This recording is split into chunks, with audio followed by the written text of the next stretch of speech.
Congress party అంటేనే ఇవాళ సామాజిక న్యాయానికి పెట్టింది పేరు.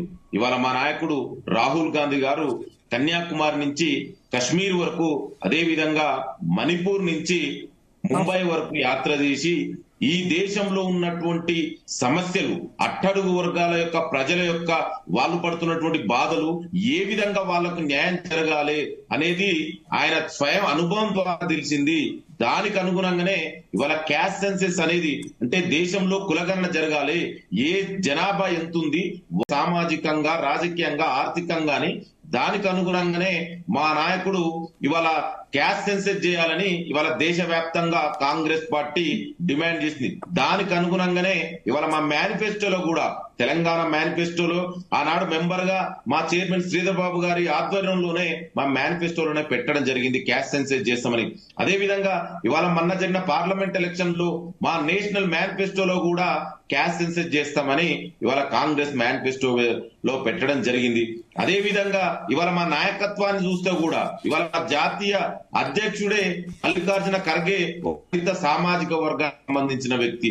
అదేవిధంగా ఇవాళ తెలంగాణ మనందరికీ తెలుసు, మొన్ననే అపాయింట్ అయినటువంటి మహేష్ కుమార్ గౌడ్ గారు ఒక బీసీ సామాజిక వర్గానికి సంబంధించిన వ్యక్తి. అంటే మనం అర్థం చేసుకోవచ్చు, ఈ దేశంలో బీసీలకు, ఎస్సీ ఎస్టీలకు, అణగారిన వర్గాలకు న్యాయం జరగాలంటే అదొక కాంగ్రెస్ పార్టీ ద్వారా మాత్రమే సాధ్యమైతదని ఇవాళ దేశవ్యాప్తంగా ఇవాళ ఎస్సీలు, బీసీలు అందరూ కూడా ఇవాళ ప్రగాఢంగా విశ్వసిస్తున్నారు.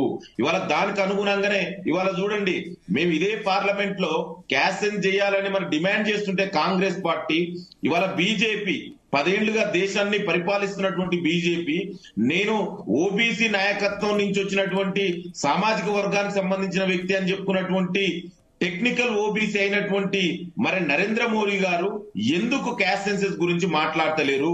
ఎందుకు ఇవాళ కులగణన చేయట్లేదు? ఎందుకంటే ఇవాళ బీసీలకు ద్రోహం చేస్తున్నటువంటి పార్టీలు ఒకవైపు బీజేపీ, మరి అదే విధంగా తెలంగాణ రాష్ట్రాన్ని 10 సంవత్సరాలుగా తెలంగాణ రాష్ట్రాన్ని పరిపాలించినటువంటి బీఆర్ఎస్ పార్టీ. ఆనాడు స్థానిక సంస్థలు పెద్దలకు తెలుసు, మన శ్రీనివాస్ గౌడ్ అన్నకు, స్థానిక సంస్థల్లో 33% రిజర్వేషన్ ఉంటే దాన్ని ఇవాళ తగ్గించింది మరి కేసీఆర్ హయాంలో కాదా? మరి దానికి కేసీఆర్ క్షమాపణ చెప్పాల ముందు. ఎందుకంటే ఇవాళ వాళ్ళు కొత్తగా మళ్ళీ ఒక డ్రామాకి తెలరేపిరు. ఇవాళ కాంగ్రెస్ పార్టీ డెఫినెట్ కూడా కట్టుబడి ఉంది. మా నాయకుడు నిన్ననే మహేష్ కుమార్ గౌడ్ గారు మా సీఎం ని, మా రేవంత్ రెడ్డి గారి నుంచి చాలా స్పష్టంగా చెప్పారు. ఆల్రెడీ మేము బీసీ కమిషన్ కూడా ఏర్పాటు చేయడం జరిగింది.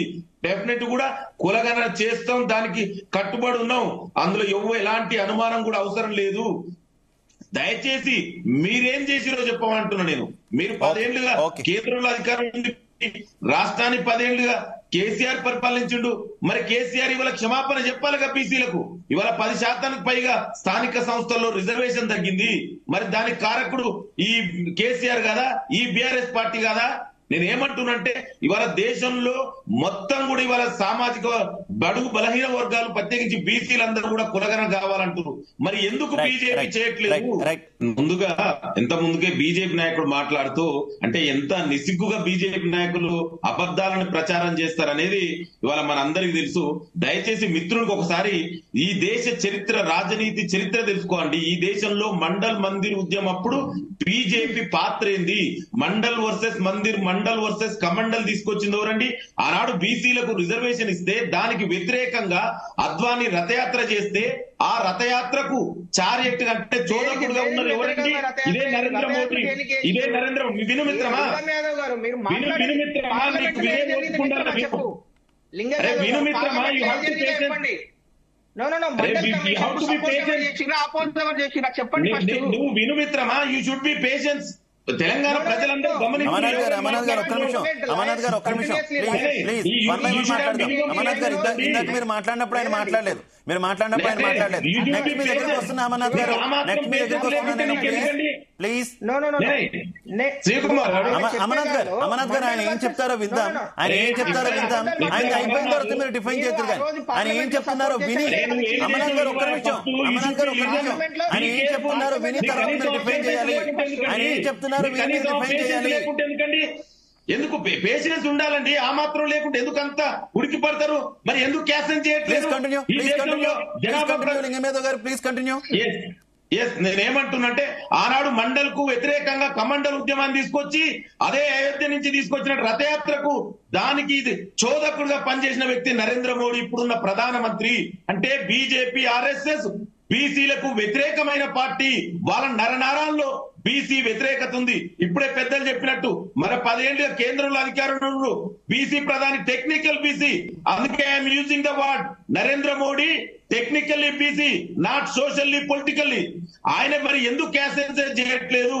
అదే విధంగా మతాన్నంతా ఒకటి చేయడం అంటే కులాన్ని విడదీయమా? అలా కాదు లింగం యాదవ్ గారు, మతాన్నంతా ఒకటి చేయడం, ఏకం చేయడం అంటే కులాలని వ్యతిరేకించడమే. అలా ఎందుకు అనుకోవాలి? బీసీలకు ఆనాడు మీరు ఒకసారి శివకుమార్ నేను అదే చెప్తున్నాండి, ఆనాడు బీసీలకు రిజర్వేషన్ ఇస్తే దాన్ని అడ్డుకోవడంలో కుట్రలో కదగా. అదే తర్వాత ఇమ్మీడియట్ గా వీపీ సింగ్ ప్రభుత్వాన్ని కూలదోసింది. దాని కమెండల్ ఉద్యమాన్ని తీసుకొచ్చింది బీజేపీ, ఆర్ఎస్ఎస్. బీజేపీ ఈ దేశంలో బీసీలకు వ్యతిరేకమైనటువంటి శక్తులు. మీరు చరిత్ర తెలుసుకోండి ఒకసారి. నేను టైం ఇస్తే నేను చెప్తా. వాళ్ళు ఈ దేశానికి చేసినటువంటి చరిత్ర మీరు ఒకసారి. ఆర్ఎస్ఎస్ చాలా స్పష్టంగా చెప్పింది దేశంలో క్యాస్ట్ సెన్సస్ జరగవద్దని. సో వాళ్ళు ఇవాళ కొత్తగా నేను అదే డిమాండ్ చేస్తున్నాండి. మరి మీకు వచ్చిన ప్రాబ్లం ఏంటి? ఇవాళ క్యాస్ట్ సెన్సస్ చేస్తే కేంద్రంలో మీరే అధికారంలో ఉన్నారు కదా, 10 ఏళ్లుగా మీరే ఉన్నారు కదా, మిమ్మల్ని అడ్డుకున్నది ఎవరు అడ్డుకున్నారో చెప్పవనండి. దయచేసి వేగంగా ప్రచారం చేయకండి. ఇంకొకటి మిత్రుడు ఇప్పుడు సంఘం ఆయన సూర్యారావు గారు మాట్లాడుతున్నారు, కాంగ్రెస్ పార్టీ సామాజిక న్యాయానికి కట్టుబడిన పార్టీ. ఇవాళ మా జాతీయ నాయకుడిని చూడండి, దళిత సామాజిక వర్గానికి సంబంధించిన వ్యక్తివి. ఇవాళ తెలంగాణకు మొన్ననే పిసిసి అధ్యక్షుడుగా ఒక బీసీ సామాజిక మహేష్ కుమార్ గౌడ్ గారు, అదే విధంగా మా డిప్యూటీ సీఎం బట్టి విక్రమార్క ఒక దళిత సామాజిక వర్గానికి సంబంధించిన వ్యక్తి.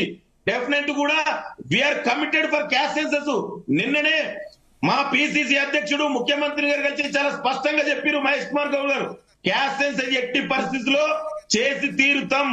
ఇందులో ఎవరికి కూడా ఎలాంటి అనుమానం అవసరం లేదు. ఒక్క విషయం క్లారిఫై చేయాలి లింగం యాదవ్ గారు. తెలంగాణ మంత్రి మండలిలో ఎంతమంది బీసీలు ఉన్నారు? తెలంగాణ మంత్రి మండలిలో ఎవరిది మెజారిటీ? ఏ వర్గానికి మెజారిటీ? తెలంగాణ మంత్రి మండలిలో ఏ వర్గానికి మెజారిటీ? మీరు స్పష్టం చేయాలి, ఏ వర్గానికి మెజారిటీ? డెఫినెట్ గా అందుకే చెప్తున్నాండి, రేపు ఎక్స్పాన్షన్ లో న్యాయం జరుగుతుంది. ఇవాళ ఆల్రెడీ ఇచ్చాం, రేపు వెయిట్ చేయండి. ఎక్స్పాన్షన్ ఉంది కదండి, డెఫినెట్ కూడా. అరే సామాజిక న్యాయానికి కట్టుబడిన ఏకైక పార్టీ కాంగ్రెస్ అండి. బీసీల ఇతర వర్గాల బాధ కూడా అదే కదా లింగం యాదవ్ గారు, బీసీల ఇతర వర్గాల బాధ కూడా అదే కదా. ఎక్స్పాన్షన్ దాకా వెయిట్ చేయాలి. బీసీలు ఉద్యమాలు చేస్తేనో ఇంకోటి చేస్తేనో అప్పుడు దాకా కూడా వెయిట్ చేయాలి. ఇలా వెయిట్ చేస్తూనే ఉండాలి. మీ ఒక్క పార్టీ అనే కాదు, ఏ రాజకీయ పార్టీ వైఖరైనా ఇదే. రైట్. మనతో పాటు బిఆర్ఎస్ నుంచి గెలు శ్రీనివాస్ యాదవ్ గారు జాయిన్ అయ్యారు. నమస్తే. ఒక్క నిమిషం అండి, నేనేమంటున్నంటే మా నాయకుడు రాహుల్ గాంధీ గారే ఇవాళ దేశవ్యాప్తంగా క్యాస్ట్ సెన్సస్ నినాదం తీసుకున్న తర్వాతనే కండి ఇవాళ మీరు చూడండి, ఇవాళ దేశవ్యాప్తంగా మా నాయకుడు పార్లమెంట్ లో ఇన్ సైడ్ లో అవుట్ సైడ్ లో దేశవ్యాప్తంగా క్యాస్ట్ సెన్సస్ చేయాలని మనం